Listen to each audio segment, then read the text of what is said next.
जय हिंद दोस्तों, आप सभी का बहुत बहुत स्वागत है मेरे यूट्यूब चैनल पे। आज मैं आपको 70th बीपीएससी प्री एग्जामिनेशन का open mock test paper first हम करने वाले हैं। इसमें मैं आपको जनरल स्टडीज़ के सिर्फ साइंस के क्वेश्चन कराऊंगा। तो जो भी स्टूडेंट जिन्होंने अपना प्रिपरेशन अगर अच्छे तरीके से अगर वो कर चुके हैं तो साइंस का पेपर अटैम्प्ट करें और देखें कि आपका पेपर कितना है, कैसा होता है। तो चलिए इसको हम शुरू करते हैं। एक एक करके चीज़ों को करेंगे। यहाँ पे क्वेश्चन इंग्लिश हिंदी दोनों में दिया हुआ है, तो मैं इंग्लिश में लेके चलता हूँ, ठीक है। अगर किसी को प्रॉब्लम होगा तो आप बताइएगा। सबसे पहला क्वेश्चन है हमारा, which organic acid is primarily found in vinegar. Vinegar में कौन सा ऑर्गेनिक एसिड पाया जाता है? तो इसका राइट आंसर हो जाएगा आपका ऑप्शन ए, एसिटिक एसिड।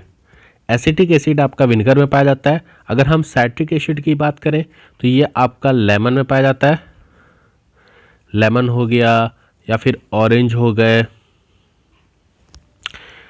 ट्रैक्ट्रिक एसिड आपका पाया जाता है ग्रेप्स में, ग्रेप्स हो गया या फिर इमली में। और अगर हम लैक्टिक एसिड की बात करें तो लैक्टिक एसिड आपका किससे पाया जाता है? कर्ड में, ठीक है। तो ये चीज़ें थी, तो पहला का आंसर हो जाएगा आपका ऑप्शन ए। चलिए नेक्स्ट क्वेश्चन को देखते हैं। Which of the following does pH indicate. कौन सा इसमें से पीएच को इंडिकेट करता है? जो पीएच इंडिकेट करता है वैल्यू वो किस चीज़ को करता है? Quality of chemical use to make photo from negatives, acidity and alkalinity of a substance. हाँ, acidity and alkalinity of a substance मतलब एसिड और बेस को आपको क्या करता है? पीएच लेवल को इंडिकेट करता है। आपको पता है कि पीएच की जो वैल्यू होती है वो 0 से 14 होती है। अगर हम लेस देन 7 की बात करें तो ये आपका एसिड हो जाएगा, और अगर हम मोर देन 7 की बात करें तो ये आपका बेस हो जाता है, और 7 आपका न्यूट्रल रहता है। तो ये चीज़ें आपको पता होनी चाहिए। जो बेसिक चीज़ें थी वो मैंने आपको बता दी। आगे बढ़ते हैं। Which of the following pollutants are major component of acid rain. Acid rain का सबसे मेजर कंपोनेंट कौन सा होता है? Nitrogen oxide, carbon dioxide, carbon monoxide, nitrogen dioxide, ozone, sulphur dioxide and nitrogen oxide. तो इसका आंसर हो जाएगा sulphur dioxide and nitrogen oxide, ठीक है। एसिड रेन होता क्या है मैं आपको समझा देता हूँ। जो हमारी बारिश होती है, जो नॉर्मल रेन होता है, ये आपको पता है कि नॉर्मल रेन का जो पीएच लेवल होता है वो होता है आपका 5.6 पीएच होता है, ठीक। और जब पीएच लेवल आपका ड्रॉप कर जाए, पीएच की वैल्यू जब ड्रॉप कर जाती है तो उस रेन को हम एसिड रेन कहते हैं। तो उस रेन को हम क्या कहते हैं? एसिड रेन कहते हैं। और एसिड रेन का अगर आपसे कोई पूछ दे तो इसका पीएच आपका 4.2 से 4.4 के बीच में होता है। तो एसिड रेन का पीएच वैल्यू कितना होता है? 4.2 से 4.4, ठीक है। और ये हमारे सबसे पहली चीज़ तो ये सॉइल के लिए बहुत हार्मफुल है। फिर ये एक्वेटिक एनिमल्स के लिए हार्मफुल होता है एसिड रेन आपका, ठीक। ये कोरिजन ऑफ मेटल में भी वो करता है, कोरिजन ऑफ मेटल कर देता है, मेटल को ख़राब कर देगा, आपके स्टील्स को ख़राब कर देता है। एसिडिफिकेशन ऑफ सॉइल भी करता है। तो ये कुछ बेसिक चीज़ें हैं जो आपको याद रखनी है, इसलिए मैं क्वेश्चंस को अच्छे से एक्सप्लेन कर रहा हूँ कि आप चीज़ों को ना नोट करते जाइएगा। एसिडिफिकेशन ऑफ सॉइल कर देना, कोरिजन ऑफ मेटल कर देना, ये सारी चीज़ें हैं। चलिए आगे बढ़ते हैं। A solution turn red litmus paper into blue. तो रेड से ब्लू अगर हो रहा है तो इसका मतलब ये हो रहा है बेस या फिर अल्कलाइन। तो अल्कलाइन की पीएच वैल्यू मोर देन 7 होती है। तो 7 ना 1 नहीं, ये तो न्यूट्रल होता है, ये तो आपके एसिड हो गए। इसका हो जाएगा option none of the above, क्योंकि हमें पता है कि जो अल्कलाइन की वैल्यू होती है वो मोर देन 7 होती है। तो ये आपका option none of the above हो जाएगा। आगे बढ़ते हैं। साइड में आपका हिंदी में दिया हुआ है, मैंने थोड़ा सा इसको छोटा इसलिए किया है कि मैं थोड़ा लिख सकूं, आपको एक्सप्लेन कर सकूं। Which of the following is a example of physical change. There are 2 types of changes. पहला केमिकल चेंज, दूसरा फिजिकल चेंज। तो बताना है कि कौन सा फिजिकल चेंज है जो वापस आ सकता है, वो आपका फिजिकल चेंज होगा। Blackening of silver utensil in air, मतलब हवा में चांदी के बर्तनों को रखने से ब्लैक हो जाना ना, ये तो आपका केमिकल चेंज है। ये क्या है? केमिकल चेंज है। और केमिकल चेंज क्यों है? क्योंकि ये यहाँ पर रिएक्शन होता है सल्फर कंपोनेंट का एयर से। जब सल्फर कंपोनेंट एयर से रिएक्ट करते हैं तो ये आपका ब्लैक कर देते हैं। बर्निंग ऑफ कैंडल, ये भी केमिकल चेंज है।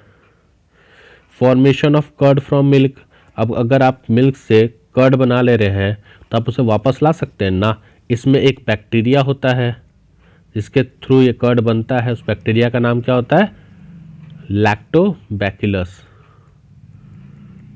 लैक्टोबैसिलस, ठीक है।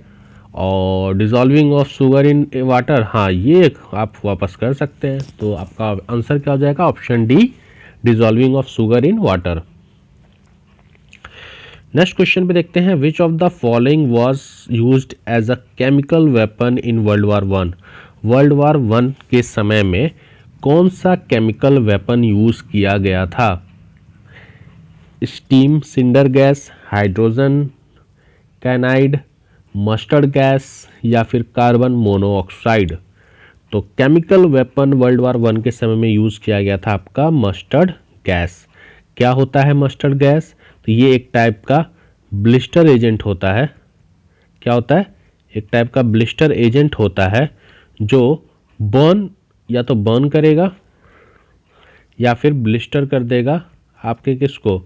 स्किन को, रेस्पिरेटरी सिस्टम को, इन सब चीज़ों को क्या कर देगा? बर्न कर देगा या फिर उस पर छाले पड़ जाएंगे।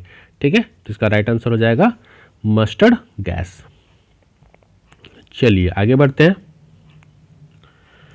क्वेश्चन नंबर 7 को अगर हम देखें, consider the following statement, isotopes have same atomic number but different mass number. Deuterium is the most abundant isotope of hydrogen, most तो नहीं होता है, सेकंड मोस्ट होता है।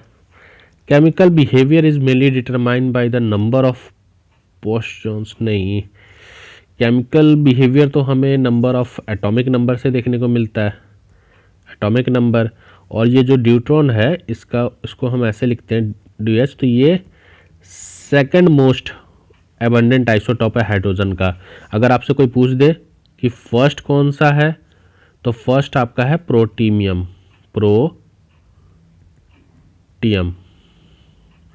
प्रोटियम आपका फर्स्ट मोस्ट एबंडेंट आइसोटॉप है हाइड्रोजन का, जिसमें 99.8% आपका क्या होता है? हाइड्रोजन होता है। और इसके अंदर नो न्यूट्रॉन इसके अंदर नहीं होता। ठीक है, तो आपका ओनली ऑप्शन ए हो जाएगा, क्योंकि आइसोटॉप में सेम एटॉमिक नंबर और डिफरेंट मास नंबर होता है।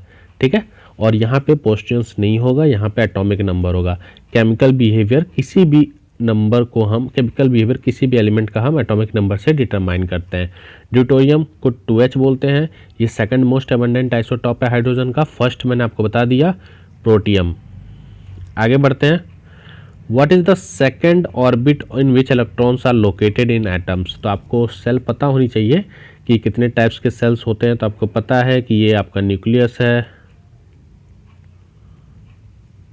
ये आपका क्या होता है? ये आपका न्यूक्लियस होता है, ये आपका K सेल होता है, ये आपका LMN।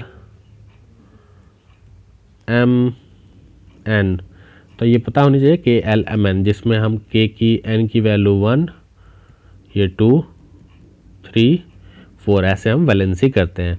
तो इसका राइट आंसर क्या हो जाएगा? क्या पूछा था आपसे? Second orbit. तो सेकंड ऑर्बिट में क्या है? L है, तो ऑप्शन बी हो जाएगा आपका। ठीक है, आगे हम बढ़ते हैं। What is the main ore of copper. Copper का मेन ओर क्या है? मेलाकाइट, हेमाटाइट, लिमोनाइट या फिर मेलाकाइट ग्रीन।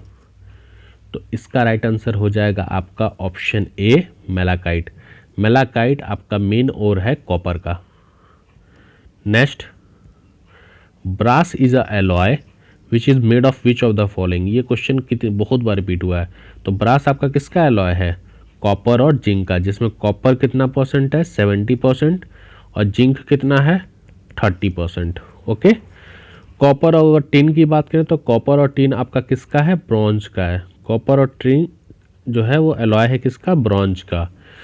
फिर कॉपर आयरन ये तो नहीं है। फिर एक और आपसे पूछता हूँ मैं, जर्मन सिल्वर का, जो जर्मन सिल्वर होता है ये किसका एलॉय है, आप बता सकते हो। तो जर्मन सिल्वर आपका, एक मिनट, हाँ, कॉपर प्लस जिंक प्लस निकल। तो कॉपर, जिंक और निकल का एलॉय होता है आपका जर्मन सिल्वर। आगे बढ़ते हैं। Which of the following has no unit, इनमें से कौन सी फॉलोइंग का यूनिट नहीं है।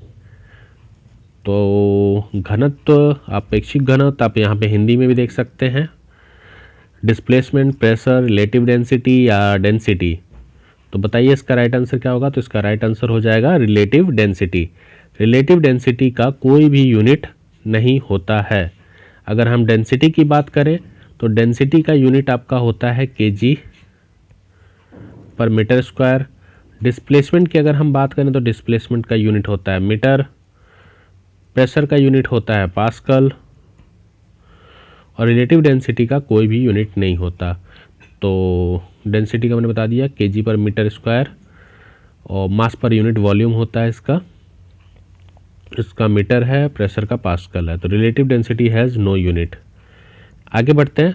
अ force of 20 newton displace an object 2 metre does 20 joule of work, the angle between the force and displacement is.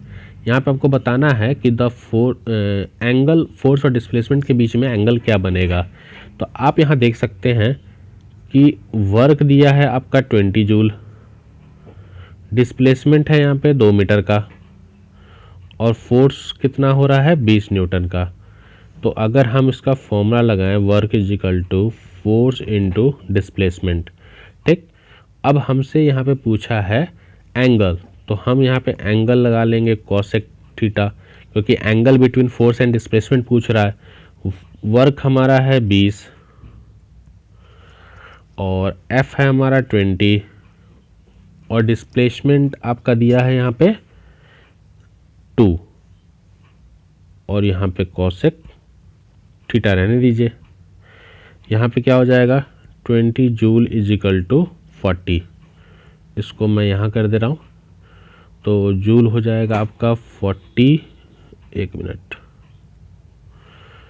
तो ये हो जाएगा कितना 20 को उधर ही रहने दो, ये हो जाएगा 40, तो ये हो जाएगा आपका 1/2। तो कोसेक 1/2 का मतलब होता है 60 डिग्री, 60 डिग्री। तो आपका आंसर हो जाएगा ऑप्शन ए, ठीक है। तो ये फॉर्मूला है एफ इंटू डी, ये मैंने लिखा, इसको मैंने सॉल्व किया है। 20 डिग्री इक्वल टू 40, ये 1/2 हो जाएगा। तो कोसेक 1/2 आपका 60 डिग्री होता है, ठीक है। तो इसे आप देख लीजिएगा। नेक्स्ट क्वेश्चन पे आते हैं, question number 14। Which of the following 2 physical quantities have the same unit. आपको बताना है इसमें से कौन सा 2 फिजिकल क्वांटिटी है जिसका सेम यूनिट है। तो फोर्स एंड वेट का आपका क्या होता है न्यूटन, फोर्स एंड थ्रस्ट का न्यूटन, तो ये तो मोर देन 2 हो गया। और प्रेशर का मैंने अभी बताया था, प्रेशर का क्या होता है पास्कल होता है, जिसे हम पीए बोलते हैं। Select the word that is related to the third word in the same way second word is related to the first word. आपको बताना है कि जिसे एम मीटर इलेक्ट्रिक करंट से कैसे रिलेट करता है, वैसे ही ओम मीटर किससे रिलेट करेगा। तो इलेक्ट्रिक करंट को मापने के लिए हम एम मीटर का यूज़ करते हैं, तो किसको मापने के लिए हम ओम मीटर का यूज़ करेंगे। तो आपका आंसर हो जाएगा रेसिस्टेंस, रेसिस्टेंस को मापने के लिए हम ओम मीटर का यूज़ करते हैं। आते हैं 15th क्वेश्चन पे। The work done by your body does not depend on which of the following. जो वर्क एक बॉडी के द्वारा किया जाता है वो किस पे डिपेंड नहीं होता है। डिस्प्लेसमेंट पे वर्क डिपेंड करता है, angle between force and displacement इस पे भी करता है, अप्लाइड फोर्स उस पर भी करता है, ये आपका इनिशियल वेलोसिटी ऑफ ऑब्जेक्ट पे वर्क डिपेंड नहीं करता है। तो ये हमारा फर्स्ट क्लास था, इसमें मैंने सिर्फ 15 क्वेश्चन कराए हैं। बाकी जो सेकंड होगा क्लास उसमें हम 15 क्वेश्चन और कर लेंगे। तो अगर आपको ये क्लास अच्छा लगा तो इस चैनल को सब्सक्राइब करें, वीडियो को लाइक एंड शेयर करें। मिलते हैं अपने नए वीडियो में। जय हिंद।